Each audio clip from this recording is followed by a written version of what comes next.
세 사람의 얽히고 얽힌 삼각관계는 이제 단순한 감정의 문제가 아니었습니다. 도대체 누구의 잘못일까요?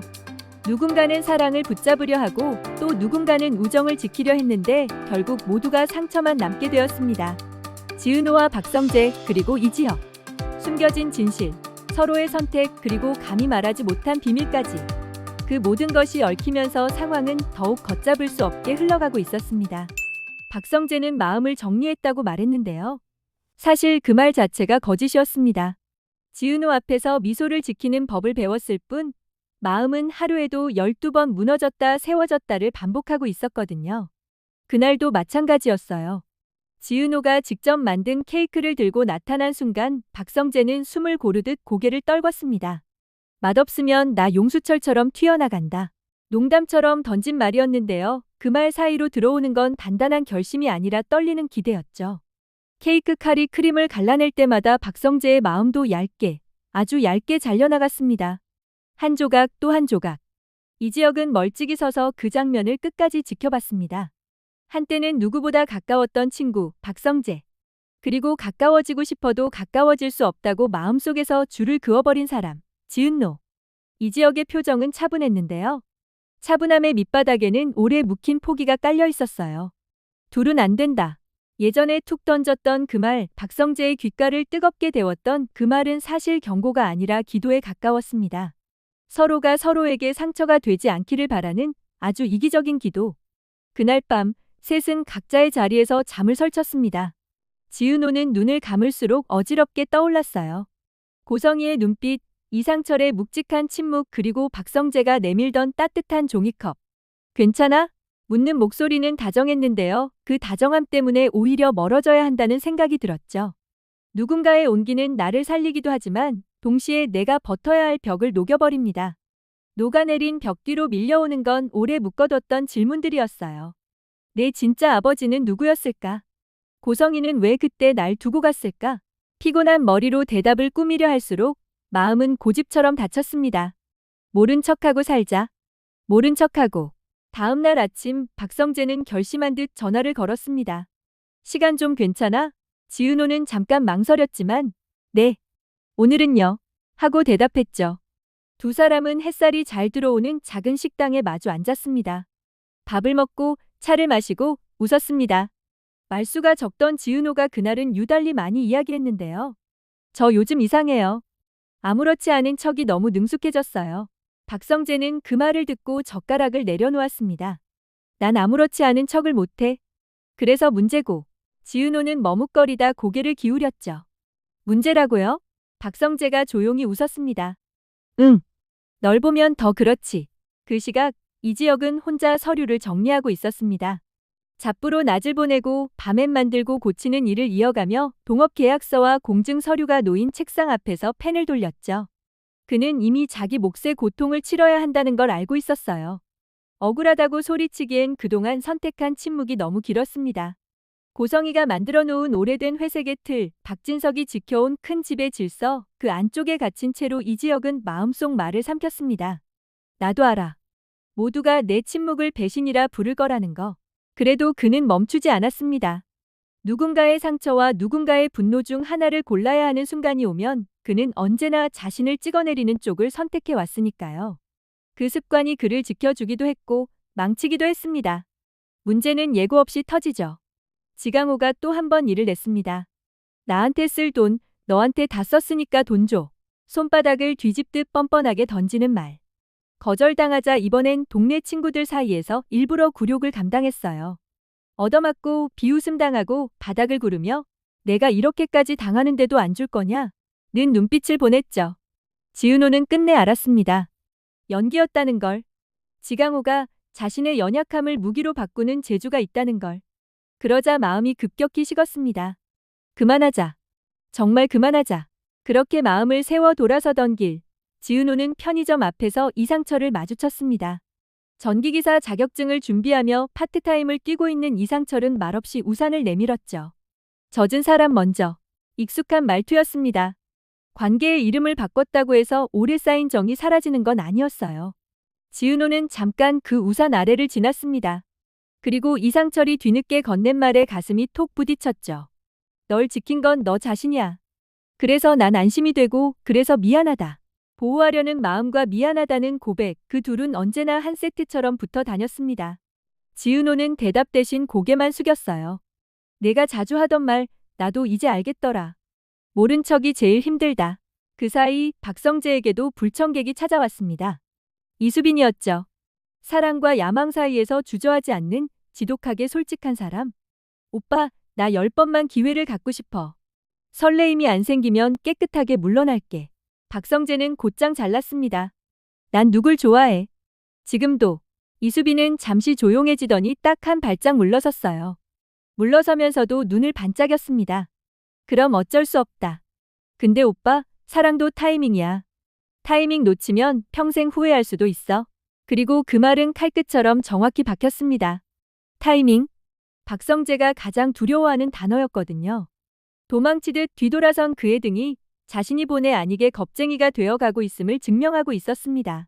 고성희의 계산은 더 냉정했습니다. 저 아이는 결국 내 품으로 돌아올 수밖에 없어. 회사 비서에게 내린 짧은 지시 한 줄이 서랍 속 문서들을 열어젖혔고 오래된 기록들이 재정리되기 시작했죠. 고성희는 압니다. 핏줄의 문제를 도덕으로 설득하기 어렵다는 걸. 그래서 도덕을 건너뛰고 현실로 둘러싸버립니다.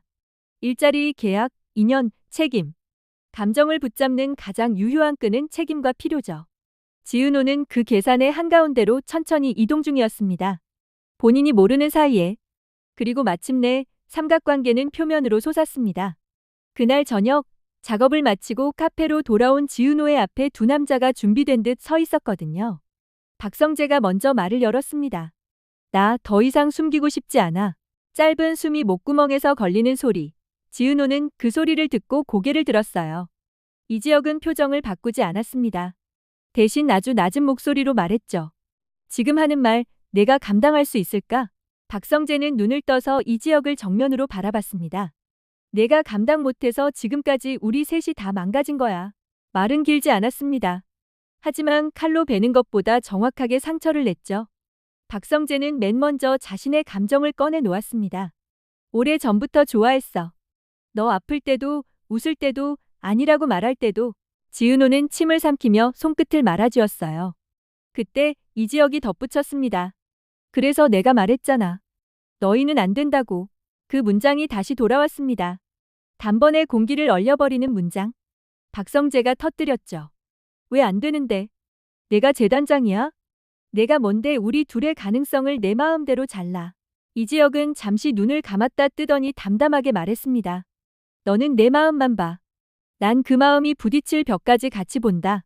박성재는 코웃음을 쳤습니다. 비겁한 변명이다.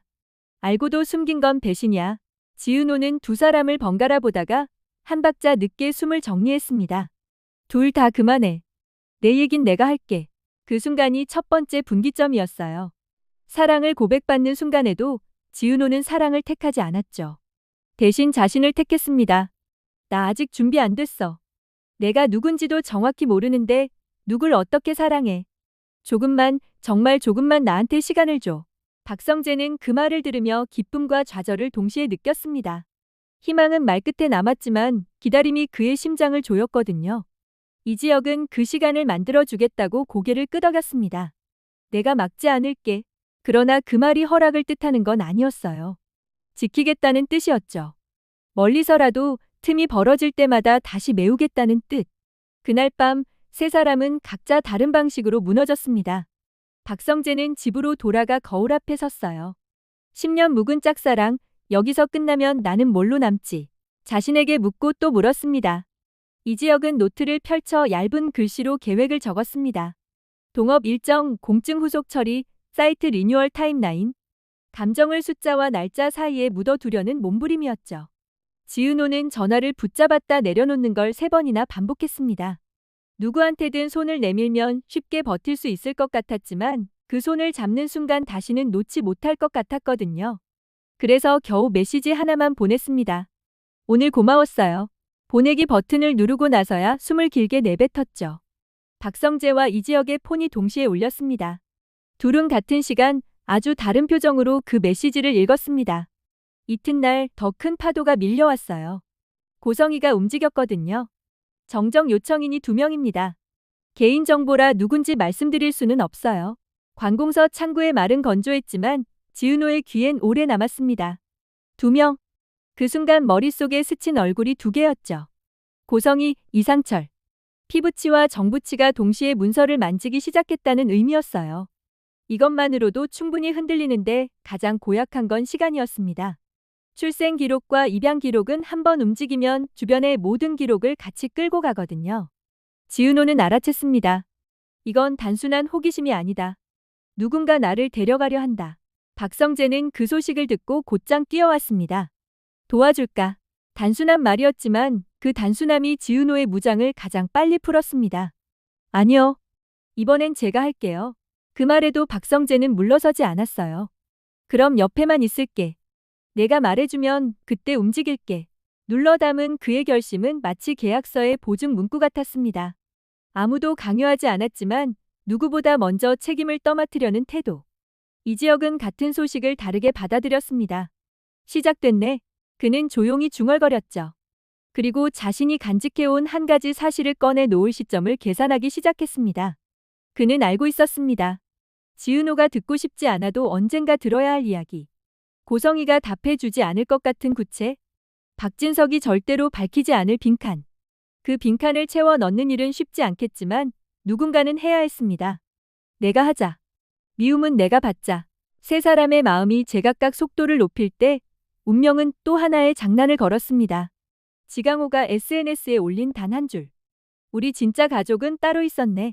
이 짧은 문장이 순식간에 불을 던졌어요. 댓글이 폭발했고 누군가는 억측을 쏟아냈으며 누군가는 사실처럼 퍼나르기 시작했습니다. 지은호는 그 화면을 보다가 휴대폰을 꺼버렸죠. 여기까지다. 정말 여기까지. 그때 문자를 받은 사람이 한 명 더 있었습니다. 박성재. 내가 처리할게. 넌 아무것도 하지 마. 이 한 줄이 두 사람의 거리를 빠르게 좁혔습니다. 침묵 대신 행동을 고르는 누군가가 있다는 건 어둠 속에서 잡을 수 있는 손잡이 하나를 얻는다는 뜻이니까요. 밤이 깊어갈수록 마음의 소리가 커졌습니다. 박성재는 오랜만에 아버지 박진석과 마주 앉았습니다. 아버지, 남의 집 비밀에 우리가 너무 깊이 엮여 있는 건 아닌가요? 박진석은 입술을 다물고 있다가 천천히 대답했죠. 때로는 모르는 게 예의다. 그런데 때로는 알아야 지킬 수 있다. 모순 같지만 그게 현실이었습니다. 박성재는 의자를 조금 뒤로 빼면서 숙였습니다. 저는 지킬 쪽을 택하겠습니다. 그 결심은 곧 행동으로 이어졌죠. 허위사실 유포, 명예훼손, 초상권. 법률 검토가 순식간에 진행됐고 지강호의 글은 빠르게 사라졌습니다. 그러나 이미 한번 퍼진 불길은 주변을 데웠습니다. 공기는 아직 뜨거웠고 뭐가 되어도 다음 장면은 조용히 지나가지 않겠다는 예고였죠.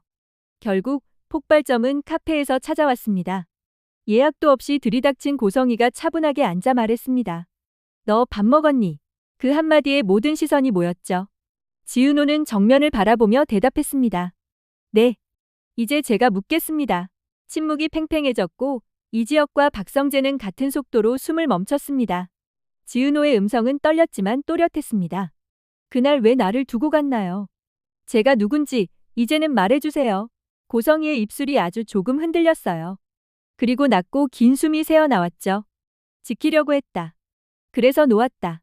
이해는 되지 않는데요. 진심처럼 들렸습니다. 고성희는 눈을 내리깔고 덧붙였어요. 내 아버지, 내가 밝히겠다. 대신 그 다음은 내가 감당해라.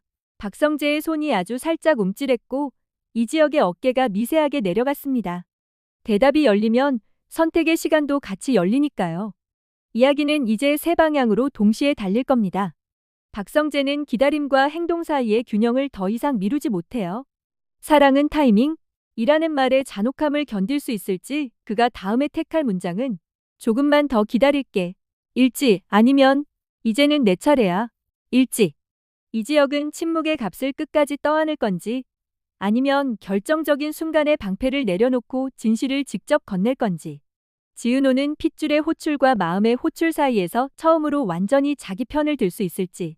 삼각관계는 이제 감정 싸움이 아니라 선택의 전쟁이 됩니다. 선택은 언제나 대가를 데려오죠. 누군가는 사랑을 잃고 누군가는 자존을 잃고 누군가는 집을 잃습니다. 하지만 분명한 건 하나예요.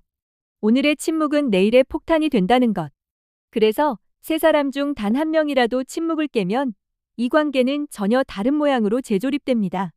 지금 여러분은 누구의 선택을 가장 두려워하시나요? 박성재의 돌파, 이지혁의 고백, 지은호의 독립. 다음 장면에서 가장 먼저 달라질 사람의 얼굴이 궁금하시다면, 그리고 이 막장 같은 운명이 어떻게 사랑으로 혹은 파국으로 꺾이는지 직접 확인하고 싶으시다면 드라마 홈컷 구독과 좋아요를 꼭 눌러주세요. 여러분의 응원이 다음 이야기를 더 흥미진진한 스토리로 만드는 힘이 됩니다. 감사합니다.